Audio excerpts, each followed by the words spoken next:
पूर्वी लद्दाख की गलवान घाटी में भारत और चीन की सेनाओं के बीच हिंसक झड़प के 1 साल पूरे हो चुके हैं और चीन इस इलाके में एक बार फिर से पांव पसार रहा है। इलाके से उसकी सेना जरूर पीछे गई है, लेकिन उसकी एयर डिफेंस सिस्टम्स अभी भी वहां पर तैनात हैं। लेकिन अब चीन ने उससे भी 2 कदम आगे बढ़ाते हुए अपनी सेना के लिए मजबूत स्ट्रक्चर भी इस इलाके में बनाने शुरू कर दिए हैं। आपने खबरों में सुना ही होगा कि चीन के कायर सैनिक यहां की ठंड को झेल नहीं पा रहे और वो लगातार बीमार पड़ रहे हैं। लिहाजा चीनी सेना ने हर दिन के हिसाब से न केवल अपने सैनिकों को रोटेट किया, बल्कि उसने अब इस इलाके में हॉस्पिटल्स तक बना डाले हैं। यानी एक तरफ वो पीछे हटने को लेकर के बातचीत कर रहा है तो दूसरी ओर मजबूती भी बढ़ा रहा है। हालांकि जो काम की बात है वो ये है कि अगर चीन साजिशें रच रहा है तो भारत कोई हाथ पर हाथ रखकर बैठा हुआ तो नहीं है। भारत ने जो कुछ किया है वो मैं आपको इस वीडियो में बताने वाला हूं, जिससे आपको गर्व करने लायक बात मिल जाए। लेकिन उससे पहले आपको बता दूं कि आखिर हो क्या रहा है गलवान में या लद्दाख में, फिलहाल चल क्या रहा है। तो दोस्तों, सेना से जुड़े लोगों के मुताबिक गलवान घाटी में हुई हिंसक झड़प ने भारत के सुरक्षा तंत्र के रणनीतिकारों को हैरत में डाल दिया था और तब मोदी सरकार ने चीन से निपटने के लिए बेहद कम टाइम में तगड़ी रणनीति पर काम करना शुरू कर दिया। क्योंकि गलवान वाली झड़प कोई छोटी मोटी झड़प नहीं थी, वो पिछले 5 दशकों में सीमा पर सबसे घातक झड़प थी, जिसमें 15 जून को भारत के 20 सैनिक शहीद हो गए तो वहीं चीन के 45 से ज्यादा सैनिक मारे गए थे। इसके बाद दोनों सेनाओं ने टकराव वाले जगहों पर बड़े पैमाने पर जवानों और हथियारों की तैनाती कर दी। जवान एक दूसरे से केवल 100 मीटर की दूरी पर थे, मतलब ट्रिगर पॉइंट पर थे। बड़ी बात तो ये रही कि गलवान घाटी में बिना हथियारों के ही भारत के जवानों ने चीन के 45 से ज्यादा सैनिकों को ढेर कर दिया, जबकि चीनी सैनिक कंटीले तारों से लिपटे डंडों से लैस थे। इस बात से चीन का लोकल कमांडर तो इतना घबरा गया था कि उसने इस इलाके में फिर से पैर रखने तक की जहमत नहीं उठाई। पहले तो चीन ने अपने सैनिकों की मौत तक को स्वीकार नहीं किया। बाद में चीन में खुद में विरोध बढ़ा तो उसने कहा कि हमारे 5 ऑफिसर्स और जवान मारे गए हैं। ये बात भी उसने इसी साल फरवरी में स्वीकार की है। हालांकि इस घटना के बाद भारत के सैन्य अधिकारियों ने कहा कि इस इलाके में अब हम सैन्य रूप से कई गुना बेहतर काम कर सकते हैं, यानी चीनियों के अब तोते उड़ा सकते हैं। दोस्तों, कई सैन्य एक्सपर्ट भी इस बात को मान चुके हैं कि इस इलाके में अगर चीन से भारत का युद्ध होता है तो फिर उसका हाल आर्मेनिया की तरह होने वाला है।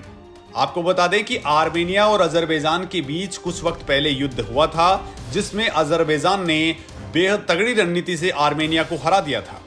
और बड़ी बात यह है इस इलाके में कि चीन इस इलाके में अपने कागजी शेरों के साथ में खड़ा हुआ है। वो कुछ ही घंटों में बीमार पड़ने लग जाते हैं और ये बीमार पड़ने वाली बात खुद चीनी फौज भी स्वीकार कर चुकी है। तो दूसरी ओर भारत के जवान उसी ठंड में यहां पर वॉलीबॉल तक खेलते हुए नजर आते हैं।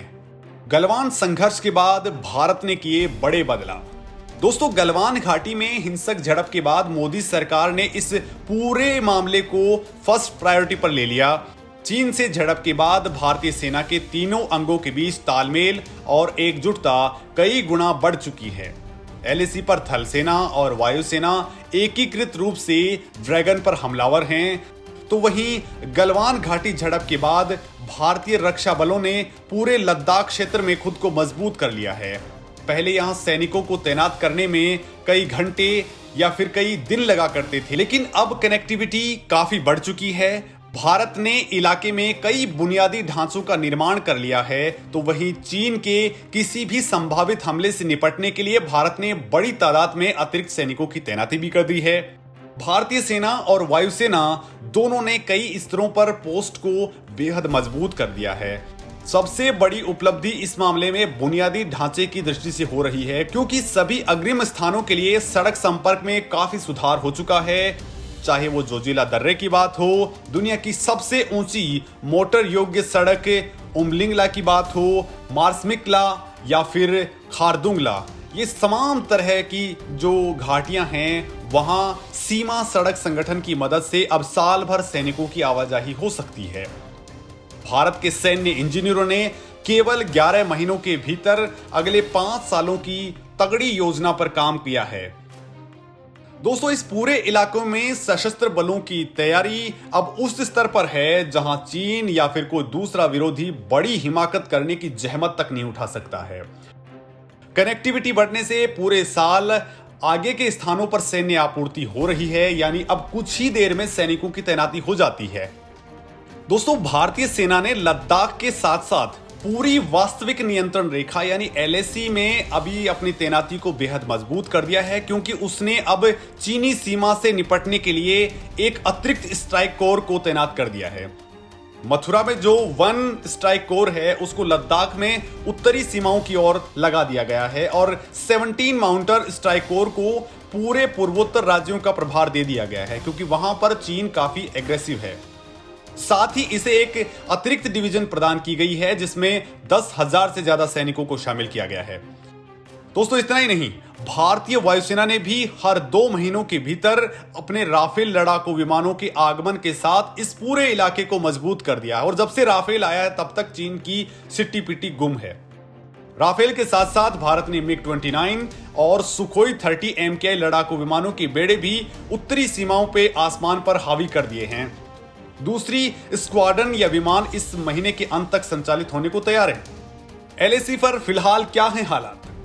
दोस्तों, लद्दाख में चीन की हरकतों को देखते हुए नहीं लग रहा कि वो पीछे हटने वाला है, क्योंकि अब उसने पाकिस्तान को भी बराबर ट्रेनिंग देना शुरू कर दिया है। फिलहाल वो पाकिस्तानी वायुसेना के साथ इसी इलाके में युद्धाभ्यास भी कर रहा है। उसके कई फाइटर जेट्स लद्दाख के आसमान पर उड़ते हुए देखे गए हैं, लेकिन इस बार भारत पूर्वी लद्दाख समेत सभी क्षेत्रों में यानी एलएसी के पास किसी भी स्थिति से निपटने के लिए तैयार है।